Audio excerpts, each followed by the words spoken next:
Hello friends, क्या आपने कभी सोचा है कि आप सड़क पर यूं ही घूम रहे हैं और कोई आपको उठा कर ले जाए, और जब वो आपको ले जा रहा है आप बेहोश हो चुके हैं, और जब आपने आंखें खोली तब आपको पिछला कुछ भी याद नहीं। आप बहुत कोशिश कर रहे हैं अपना पिछला याद करने का, लेकिन आपको कुछ याद नहीं आ रहा है। आप और दिमाग पर जोर डालते हैं और आपको हल्का हल्का याद आता है कि आप एक लैब में थे जहाँ पर कुछ लोग आपके सामने थे और आपके साथ कुछ कर रहे थे। तब आपका क्या रिएक्शन होगा? अब फ्रेंड्स, आपको ये पता ही होगा कि जब हम एक्सपेरिमेंट करते हैं तो हम किसी जानवर पर करते हैं, क्योंकि अगर एक्सपेरिमेंट फेल हुआ तो वो जीव बहुत बीमार हो सकता है या उसकी जान तक जा सकती है। और अगर किसी स्टडी पर्पस के लिए किसी ह्यूमन बॉडी का यूज भी होता है तो वो उन्हीं ह्यूमंस का होता है जो मर चुके हैं। लेकिन आप ये मान लीजिए कि जो आपके साथ हुआ था वो कुछ ऐसा ही था।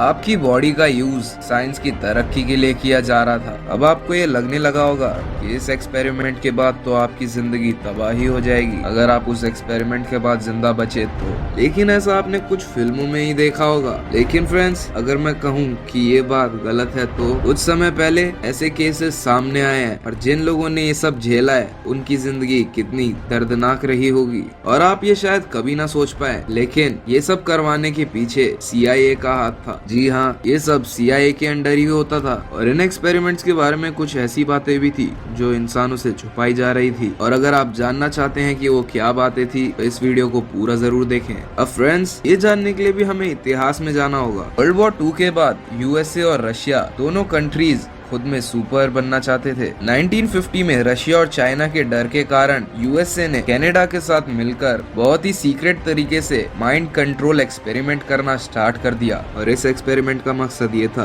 कि वो किसी और का दिमाग कंट्रोल कर पाए। और ये इन एक्सपेरिमेंट को बुलाते थे MK अल्ट्रा। और इसे चलाने के लिए CIA ने खुफिया टीम भी बनाई। ये एक्सपेरिमेंट USA के एलन मेमोरियल इंस्टीट्यूट में किए जाते थे। और CIA ने इस एक्सपेरिमेंट को करने के लिए बहुत ही उम्दा फिजिशियन डॉक्टर कैमरॉन को चुना था। डॉक्टर कैमरॉन का ये मानना था कि हमारा दिमाग एक कंप्यूटर की तरह है। जिस तरह हम कंप्यूटर से मेमोरी डिलीट कर और नई मेमोरी ला सकते हैं, उसी तरह हमारे दिमाग में भी मेमोरीज डिलीट कर नई मेमोरी डाली जा सकती है। लेकिन फ्रेंड्स, अगर ये सच होता तो ये बहुत बड़ी खोज होती, और कैमरॉन इसे साबित भी करना चाहते थे। और इसीलिए 1953 में कैमरॉन ने इंसानों पर एक्सपेरिमेंट करना भी स्टार्ट कर दिया था। और फ्रेंड्स, जैसे कि मैंने आपसे स्टार्टिंग में पूछा था कि क्या हो अगर आपको पता ही ना हो आपके साथ एक्सपेरिमेंट हुआ है, और बिल्कुल यही होता था उन पेशेंट्स के साथ, क्योंकि उन्हें पता ही नहीं होता था कि उनके साथ एक्सपेरिमेंट किया जा रहा है। और फ्रेंड्स, आपको लग रहा होगा कितने बुद्धू लोग थे जो उन्हें पता ही नहीं चला उनके साथ एक्सपेरिमेंट हो रहा है। लेकिन असल में वो पेशेंट्स थे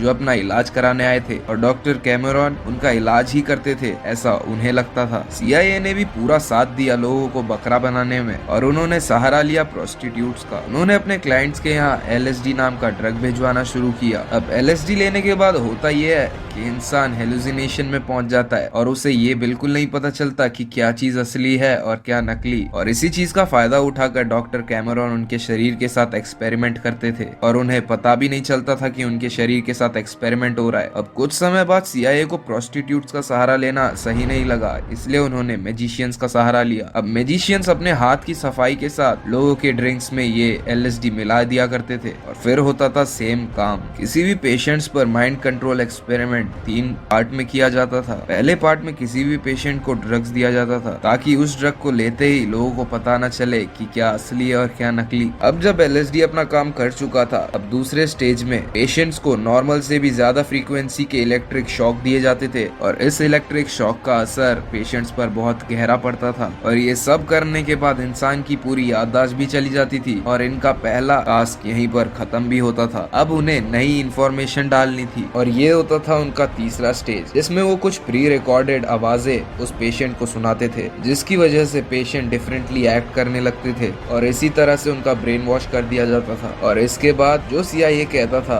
वो पेशेंट्स वही करते थे। लेकिन फ्रेंड्स, इतना सब झेलने के बाद डिप्रेशन में जाना तो बहुत जायज है, और इसीलिए कुछ पेशेंट डिप्रेशन में भी चले जाया करते थे। यहाँ तक कि पेशेंट्स को अंधेरे से भी डर लगने लगता था। और यही सब चीजों की गवाह एक 26 साल की लिंडा मैकडॉनल्ड भी बनी। जैसे कि मैंने बताया कि कि वो 26 साल की थी और वो 26 साल की उम्र में डिप्रेशन की शिकार हो गई थी और उसने अपने इलाज के लिए डॉक्टर कैमेरॉन के पास जाना ठीक समझा। और जैसे कि आपको पता चल ही चुका होगा, डॉक्टर कैमेरॉन के लिए ये बहुत ही बड़ी दावत थी क्योंकि उसे एक्सपेरिमेंट करने के लिए एक सही इंसान मिल गया था। अब लिंडा के साथ भी पहले 2 स्टेजेस किए गए जिसमें कि ड्रग्स देना और इलेक्ट्रिक शॉक देना था और इसके बाद लिंडा पूरी तरह भूल चुकी थी कि उसका इलाज भी चल रहा है और उसके लिए उसे इलेक्ट्रिक शॉक्स भी दिए जा रहे हैं। इससे भी ज्यादा खतरनाक किस्सा लुई वाइनस्टाइन का था जो कि एक परिवार वाले इंसान थे। एक दिन उन्हें पैनिक अटैक आया और उनकी फैमिली ने उन्हें डॉक्टर कैमेरॉन के पास ले जाना ही ठीक समझा। लुई के साथ सारे स्टेजेस तो किए ही गए बल्कि एक और स्टेज किया गया जिसमें लुई को एक डार्क कमरे में बंद कर दिया गया और उसके हाथ भी बांध दिए गए और उसे कंटिन्यूअसली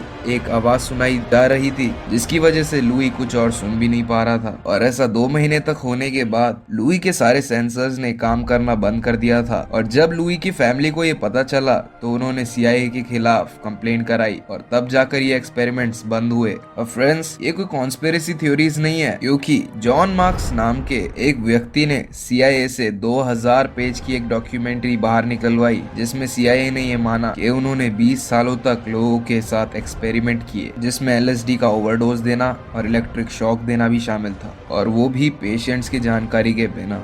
फ्रेंड्स, 20 सालों तक ये एक्सपेरिमेंट चलने के बाद 1973 में इस एक्सपेरिमेंट पर बैन लगाया गया। वैसे तो ऐसे एक्सपेरिमेंट्स पहले भी हुए हैं लेकिन फ्रेंड्स, ऐसे एक्सपेरिमेंट्स को होना तो बिल्कुल भी नहीं चाहिए था। बाकी आप कमेंट कर जरूर बताइएगा आपको कैसा लगा आज का टॉपिक।